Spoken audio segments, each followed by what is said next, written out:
ప్రజలతో మమేకం, సమస్యలకు పరిష్కారం అన్నదే తమ ప్రధాన లక్ష్యమని రాజమహేంద్రవరం సిటీ ఎమ్మెల్యే ఆదిరెడ్డి శ్రీనివాస్ అన్నారు. నగరంలో ప్రతి డివిజన్లో ప్రజల సమస్యలను ప్రత్యక్షంగా తెలుసుకుని వాటికి వేగంగా పరిష్కారం చూపించడమే తన బాధ్యతగా భావిస్తున్నానన్నారు. ప్రజలు ఎదుర్కొంటున్న చిన్న పెద్ద సమస్యలని శ్రద్ధగా విని సంబంధిత అధికారులతో సమన్వయం చేసి వెంటనే చర్యలు తీసుకుంటున్నామని, నగర అభివృద్ధి అనేది కేవలం కాగితాలకే కాదు, ప్రజల జీవితాల్లో మార్పు కనిపించేలా ఉండాలన్నారు. అందుకే ప్రజల మధ్య ఉంటూ వారి అభిప్రాయాలు, అవసరాలు, సూచనల ఆధారంగా ముందుకు వెళ్తున్నామన్నారు. నగర టీడీపీ అధ్యక్షులు మజ్జి రాంబాబు అధ్యక్షతన జరిగిన కార్యక్రమంలో కూటమి నాయకులు నల్లం శ్రీను, శెట్టి జగదీష్, మాటూరి సిద్ధు, ఇన్నమూరి దీపు, నిమ్మలపూడి గోవిందు, తవ్వ రాజా, కొల్లి బుజ్జి, బూర రామచంద్రయ్య, నరసింహమూర్తి, వివిధ కార్పొరేషన్ల డైరెక్టర్లు, ఆలయ కమిటీ ప్రతినిధులు, కూటమి నాయకులు, కార్యకర్తలు, స్థానిక ప్రజలు భారీ సంఖ్యలో పాల్గొన్నారు. 23 వార్డుల్లో మన వార్డులో మన ఆదిరెడ్డి అనే కార్యక్రమాన్ని ప్రారంభించుకోవడం జరిగింది. ఈ 3 వార్డులు కూడా ప్రధానంగా వ్యాపారవేత్తలు నివసించే ప్రాంతం.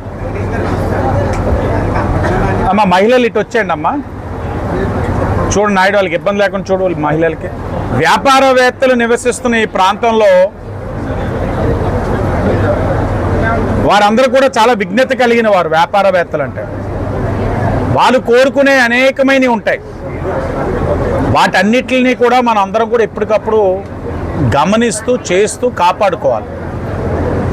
వారి యొక్క విశ్వాసం పొందగలుగుతున్నాం కాబట్టే ఈరోజు కూటమి ప్రభుత్వంగా గత 3 దఫాలుగా కూడా ఈ 3 వార్డుల్లో ఎప్పుడు కూడా తెలుగుదేశం పార్టీ కూటమి అత్యధిక మెజార్టీలతోటి ముందుకు వెళ్తూ ఉన్నాం.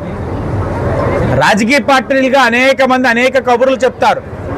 నేను పుట్టిన వాటిది, నేను ఏదైనా చేసేస్తాను, అది చెందుతాను, నన్ను ఆశీర్వదించండి అంటారు. కానీ వారికి బాగా తెలుసు ఎవరిని ఆశీర్వదించాలి, ఎవరిని పక్కన పెట్టాలి. ఆ కోవలో చూసినట్లయితే ఈరోజు కూటమి ప్రభుత్వాన్ని ఆశీర్వదిస్తున్నారు. కానీ మా బాధ్యతను మేము విస్మరించట్లా. వ్యాపారవేత్తల యొక్క శ్రేయస్సును కాపాడుకునే కార్యక్రమాలు చేస్తున్నాం. వాళ్ళకి సంబంధించిన ప్రతి అంశం, అది లా అండ్ ఆర్డర్ పరంగా కానివ్వండి, ఇంకేదైనా కానీ దృష్టి సారిస్తూ ఉన్నాం. అలాగే ఈ 3 వార్డుల్లో కూడా కార్యకర్తలతో ముఖాముఖి కార్యక్రమంలో కూడా అవగాహన చేసుకున్నాం. ఈ 3 వార్డుల్లోనే ప్రధానంగా దేవాలయాలన్నీ కూడా ఉంటాయి. ఆ దేవాలయాలకి కమిటీలు వేసుకోవడం జరిగింది. తెలుగుదేశం, బీజేపీ, జనసేనగా ప్రాధాన్యత ఇవ్వడం జరిగింది. కమిటీలు వేయడమే కాదు, ఆ దేవాలయాలకి నిధులు కూడా ఈ శాసనసభ్యుడు తీసుకొచ్చాడన్న విషయం కూడా గుర్తు చేస్తా ఉన్నాం. నిధులు తేవడమే కాదు, పనులు కూడా ప్రారంభం చేశాం. సంవత్సరాలుగా ఉన్న సమస్యలు, నగర క్షేత్రపాలకులు వేణుగోపాల స్వామి దేవాలయంలో కూడా సంవత్సరాలుగా ఉన్న సమస్యను కూడా శాసనసభ్యుడిగా నేను పరిష్కరించి ఆ కాంపౌండ్ వాళ్ళు కూడా నిర్మాణానికి 30 లక్షలు తీసుకొచ్చి నిర్మాణం కూడా చేసుకుంటా ఉన్నాం. ఈ 3 పార్టీలకు కూడా నాయకులు, కార్యకర్తలే బలం. వాళ్ళ బలం, వాళ్ళ ఆశీర్వచనం వల్లనే ఈ రోజున మేము ఎవరైనా సరే శాసనసభ్యులు కానీ దేవస్థానాల చైర్మన్లుగా కానీ నియమించబడతా ఉన్నాం. కాబట్టి పార్టీల్ని కాపాడుకోవాలి, కాపాడుకునే కార్యక్రమాలు చేస్తూ ఉన్నాం.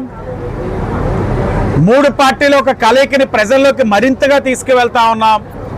గౌరవ ముఖ్యమంత్రి చంద్రబాబు నాయుడు గారు, ఉప ముఖ్యమంత్రి పవన్ కళ్యాణ్ గారు, ఐటీ మరియు విద్యాశాఖ మంత్రులు నారా లోకేష్ గారు, కేంద్రంలో ఈ రాష్ట్రానికి అన్ని విధాలుగా కూడా సహకరిస్తున్న గౌరవ ప్రధానమంత్రి నరేంద్ర మోడీ గారు వారి యొక్క ఆలోచనల్ని ప్రజల్లోకి మరింత బలంగా తీసుకువెళ్తూ 3 పార్టీలు క్షేత్రస్థాయిలో మరింత బలోపేతం అయ్యే విధంగా మనం అందరం కూడా నడవాలన్నది చర్చించుకున్నాం. అందరూ కూడా అదే ఆలోచనతో పనిచేస్తూ ఉన్నాం.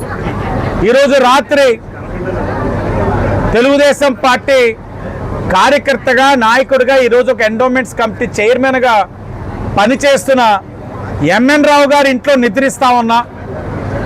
మొన్న 2 రోజులు పార్టీ జెండా మోసిన వారి ఇంట్లోనే పడుకున్నా. అలాగే ఈరోజు ఇక్కడ ఈ 3 వార్డులకు సంబంధించి ఎంఎన్ రావు గారి ఇంట్లో నిద్రిస్తున్నాం.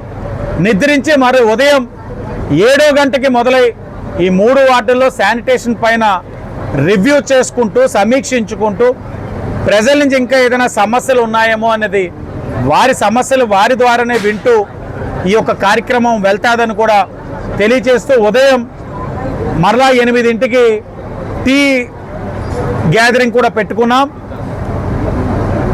సోదరులు వికాస్ గారి ఇంట్లో పెట్టుకున్నాం. రాజస్థానీ సెక్ట్ సోదరులు ఒక ఇంట్లో పెట్టుకున్నాం, మరాఠీస్, అలాగే పింకేష్ గారి ఇంట్లో పెట్టుకున్నాం. ఆయన మహారాష్ట్రలో ఉండడం వల్ల మా మరాఠీ సోదరులు వారి ఇంట్లోకి వెళ్ళాం. 24వ వార్డు మళ్ళా వస్తుంది. వచ్చినప్పుడు అక్కడ మొమ్మాటికి పార్టీ జెండా మోసి పార్టీ వెన్నంటే ఉన్న బేరులాల్ గారి ఇంట్లో కూడా మార్నింగ్ టీ బ్రేక్ పెడతాం.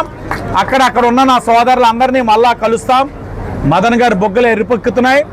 అది మరి ఆయన కూడా ఈ వార్డుకి సంబంధించిన వ్యక్తి కాదు కాబట్టి మీరు ఆ కార్యక్రమం అక్కడ సమర్థవంతంగా పెట్టాలి. ప్రతి ఒక్కరితోటి చర్చిస్తున్నాం, మాట్లాడుతున్నాం. మేము మరలా చెప్తా ఉన్నాం, మాకు ధైర్యం ఉంది, కూటమి ప్రభుత్వానికి దమ్ము ఉంది. ఎవరైనా ఏ వ్యాపారవేత్త అయినా ఎక్కడైనా ఇబ్బందులు ఎదుర్కొంటుంటే తెలియచేయండి, సరిచేస్తాం. అది ఏ పార్టీ వాడైనా సరే ధైర్యంగా చెప్పండి. తప్పు మా వైపున్న సరి చేసుకొని వ్యాపారస్తుల యొక్క శ్రేయస్ కోసం కృషి చేస్తుంది కూటమి ప్రభుత్వం అని తెలియచేసుకుంటూ ధన్యవాదాలు.